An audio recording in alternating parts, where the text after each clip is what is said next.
ഈ ജവഹർലാൽ നെഹ്റു സർവകലാശാലയുമായി ബന്ധപ്പെട്ട് കുറേ അധികം യുവ വിപ്ലവകാരികൾ ഈ നാട്ടിലുണ്ടായിരുന്നു. ഇപ്പോഴും ഉണ്ട്, ഇല്ലായിരുന്നു എന്നല്ല പറഞ്ഞത്. ഇവർ വലിയ ബുദ്ധിജീവികളാണ്, പണ്ഡിതന്മാരാണ്.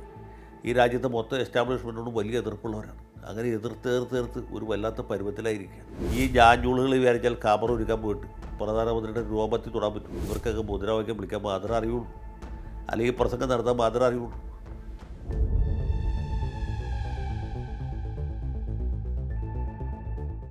2020 ഡൽഹി കലാപക്കേസിൽ കലാപത്തിന് ആഹ്വാനം നൽകി എന്ന ആരോപണം നേരിട്ട് ജയിലിൽ കഴിയായിരുന്ന 7 ചെറുപ്പക്കാരുടെ ജാമ്യ ഹർജി ഈ കഴിഞ്ഞ ദിവസം സുപ്രീം കോടതി വിധിയായി. നമ്മളൊക്കെ ശ്രദ്ധിച്ച വാർത്തയാണ്.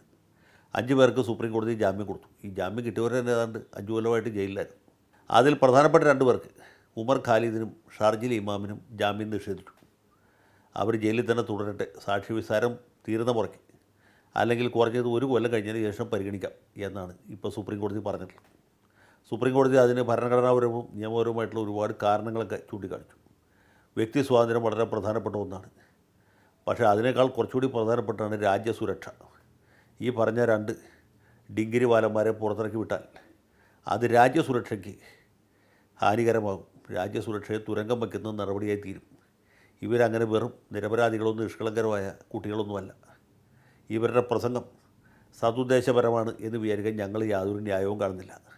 ഇവരുടെ ഇത്തരം തീപ്പൊരി പ്രസംഗത്തിൽ നിന്നാണ് ഡൽഹി കലാപം ഉണ്ടായത് എന്ന പ്രോസിക്യൂഷൻ്റെ വാദം, കേന്ദ്ര സർക്കാരിന് വേണ്ടി ഹാജരായ സോളിസിറ്റർ ജനറലിൻ്റെ വാദം അതേപടി തള്ളിക്കളയാനും ഞങ്ങൾക്ക് സാധിക്കുന്നില്ല. മറ്റ് 5 പേരും ഇവരും തമ്മിൽ ഗുണപരമായ വ്യത്യാസമുണ്ട്. ഇവരെ അപേക്ഷിച്ച് നോക്കുമ്പോൾ മറ്റുള്ള 5 പേരുടെയും പങ്കാളിത്തം എന്ന് പറയുന്നത് താരതമ്യേന ലഘുവാണ് എന്നാണ് സുപ്രീം കോടതി നിരീക്ഷിച്ചിട്ടുള്ളത്. സുപ്രീം കോടതിയുടെ തീരുമാനം ശരിയോ തെറ്റോ എന്നുള്ളത് വേറെ വിഷയമാണ്. ഇനിയിപ്പോൾ ആ തീരുമാനത്തിൻ്റെ മീതെ ഈ രാജ്യത്ത് വേറൊരു അപ്പീൽ കോടതി ഇല്ലാത്തതുകൊണ്ട് നമ്മളത് അംഗീകരിക്കാൻ മാറുള്ളൂ. അപ്പോൾ ഇതിൽ നമ്മൾ ശ്രദ്ധിച്ചു നോക്കുമ്പോൾ കാണുന്ന കാര്യം എന്ന് വെച്ചാൽ, ഈ ജവഹർലാൽ നെഹ്റു സർവകലാശാലയുമായി ബന്ധപ്പെട്ട് കുറേ അധികം യുവ വിപ്ലവകാരികൾ ഈ നാട്ടിലുണ്ടായിരുന്നു. ഇപ്പോഴും ഉണ്ട്, ഇല്ലായിരുന്നു എന്നല്ല അവർ ഉണ്ടായിരുന്നു. ഞാൻ പാസ്റ്റ് ടെൻസിൽ പറഞ്ഞത് ഇവർ ആ രീതിയിൽപ്പെട്ട വിപ്ലവകാരികളായിരുന്നു. ചിലരൊക്കെ കാശ്മീരികളാണ്, മറ്റു ചിലരൊക്കെ രാജ്യത്തിൻ്റെ മറ്റ് ഭാഗങ്ങളിൽ നിന്ന് വന്നവരാണ്. ഈ ജവഹർലാൽ നെഹ്റു സർവകലാശാല വലിയ പുരോഗമന ചിന്താധികാരുടെ ഒരു തലസ്ഥാനമാണ്. തലസ്ഥാനത്തെ വേറൊരു തലസ്ഥാനമാണ്. അവിടെയുള്ള വിദ്യാർത്ഥികൾ അടിയന്തരാവസ്ഥയ്ക്കെതിരെ വലിയ സമരം ചെയ്തവരാണ്. മറ്റ് പല സന്ദർഭങ്ങളിലും വലിയ വിമോചന മുദ്രാവാക്യങ്ങൾ ഉയർത്തിയവരാണ്. അതിൽ ചിലരൊക്കെ പിന്നീട് രാഷ്ട്രീയക്കാരായിട്ട് മാറി, സീതാറാം യെച്ചൂരിയെ പോലെ അല്ലെങ്കിൽ പ്രകാശ് കാരാട്ടിനെ പോലെയൊക്കെയുള്ള ചില നേതാക്കന്മാരുണ്ടായിട്ട്. ബാക്കി മറ്റ് പലരും ഇതുപോലെയുള്ള വിപ്ലവ വായടിത്തൊക്കെ വിളിച്ചു പറഞ്ഞതിന് ശേഷം കുറച്ച് കഴിയുമ്പോൾ ഒരു സ്കോളർഷിപ്പ് ഇടുമ്പോൾ അമേരിക്കയ്ക്ക് യൂറോപ്പിലേക്കൊക്കെ പോയവരാണ്, ഇപ്പോഴും പോകുന്നവരാണ്. അതിനുവേണ്ടി നിരന്തരമായിട്ട് ശ്രമിച്ചുകൊണ്ട് സാമ്രാജ്യത്വത്തെ ഫാസിസത്തെയൊക്കെ എതിർക്കുന്നവരാണ്. അല്ലെങ്കിൽ IAS IPS ഒക്കെ കയറി പറ്റിയവരാണ്. അപ്പോൾ ഇത് 2 ഒരേ സമയത്ത് നടക്കുന്ന ഒരു വലിയ രാഷ്ട്രീയ പരീക്ഷണശാലയാണ് ജവഹർലാൽ നെഹ്റു സർവകലാശാല. ഈ ചെറുപ്പക്കാരും അങ്ങനെ ഇറങ്ങിയവരാണ്. ഇവരുടെ കൂടെ ഉണ്ടായിരുന്ന വേറെ പലരും പിൽക്കാലത്ത് മാനസാന്തരം വന്ന് പാർലമെൻ്ററി വ്യാമോഹത്തിന് അടിപ്പെട്ടവരോ അല്ലെങ്കിൽ നരേന്ദ്രമോദിയുടെ ഭക്തന്മാരായി തീർന്നവരൊക്കെയാണ്. ഏറ്റവും വലിയ ഉദാഹരണം കന്നയ്യകുമാർ CPI കാരനായി.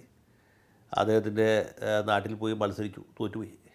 അദ്ദേഹത്തെ സ്പോൺസർ ചെയ്യാനായിട്ട് ലാലു പ്രസാദിൻ്റെ പാർട്ടി കൂട്ടാക്കിയില്ല. CPIയിൽ നിന്നായി ഇനി രക്ഷയില്ലെന്ന് മനസ്സിലായി പുള്ളി കോൺഗ്രസ്സിൽ ചേർന്നു. ഇപ്പോൾ അവിടെയും ക്ലച്ച് പിടിക്കാതെ അവിടെയില്ല ഇവിടെയില്ല, അതുമില്ല ഇതുമില്ല, അമ്മയുടെ ദീക്ഷയില്ല എന്നുള്ള അവസ്ഥയിൽ നിൽക്കുകയാണ് കന്നയ്യകുമാർ.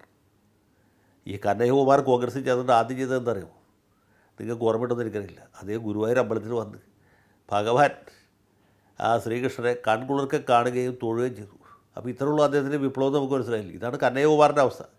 ഇനിയിപ്പോൾ ഉമർ ഖാലിദിനെയും അതുപോലെ ഷാർജിൽ ഇമാമിനെയും പുറത്തിറക്കി വിട്ടാൽ അവരും എവിടെയാണ്, അജ്മീർ ദർഗയിലോ അല്ലെങ്കിൽ അതുപോലെ ഏതെങ്കിലും സ്ഥലത്ത് പോയി പ്രാർത്ഥിക്കുമോ, അല്ലെങ്കിൽ മാനസാന്തരം വന്ന് കോൺഗ്രസ്സിലോ BJPയിലോ ചേരുകയൊക്കെ ചെയ്യും. ഇത്രയുള്ള വിപ്ലവം ചെറുപ്പക്കാരാണ്. അവരുടെ വകതിരിവില്ലായ്മ കൊണ്ട് സംഭവിച്ച കാര്യം. ഇവരുടെ ജാമ്യം നിഷേധിച്ചു. ഞാൻ നേരത്തെ പറഞ്ഞല്ലോ, അത് സുപ്രീം കോടതിയുടെ വിവേചനാധികാരത്തിൽപ്പെട്ട കാര്യമാണ്. ജാമ്യം നിഷേധിച്ചു എന്ന് പറഞ്ഞപ്പോൾ JNUവിലുള്ള ഇപ്പോഴത്തെ ഡിഗ്രി വാലന്മാരെന്ത് ചെയ്തു? അവിടെ ഇപ്പോഴും ഇടതുപക്ഷക്കാർക്കാണ് പ്രാമുഖ്യം. കന്നയ്യകുമാറിൻ്റെ മച്ചുരന്മാരാണ് ഇപ്പോൾ ജവഹർലാൽ നെഹ്റു സ്റ്റുഡൻസ് യൂണിയൻ ഭരിച്ചുകൊണ്ടിരിക്കുന്നത്. ഇവരിത് അറിഞ്ഞ ഉടനെ പ്രകോപിതരായിട്ട് നരേന്ദ്രമോദിക്കോ അമിത്ഷായ്ക്കോ എതിരെ മുദ്രാവാക്യം വിളിച്ചു. ജഡ്ജിമാർക്കെതിരെ കൂടി വിളിച്ച് കാണും എന്ന് ഞാൻ വിചാരിക്കുന്നു. വിളിക്കാതിരിക്കാൻ ന്യായമില്ല. കാരണം ഇവർ വലിയ ബുദ്ധിജീവികളാണ്, പണ്ഡിതന്മാരാണ്. ഈ രാജ്യത്തെ മൊത്തം എസ്റ്റാബ്ലിഷ്മെൻറ്റിനോടും വലിയ എതിർപ്പുള്ളവരാണ്. അങ്ങനെ എതിർത്ത് ഒരു വല്ലാത്ത പരുവത്തിലായിരിക്കുകയാണ്.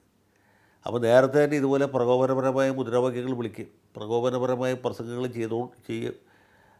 നടത്തുകയും ചെയ്തുകൊണ്ടാണ് ഇപ്പോൾ ഷർജിൽ ഇമാമും ഉമർ ഖാലിദുമൊക്കെ കമ്പി പിടിച്ച് സന്തോഷമായിട്ട് ജീവിക്കുന്നത്.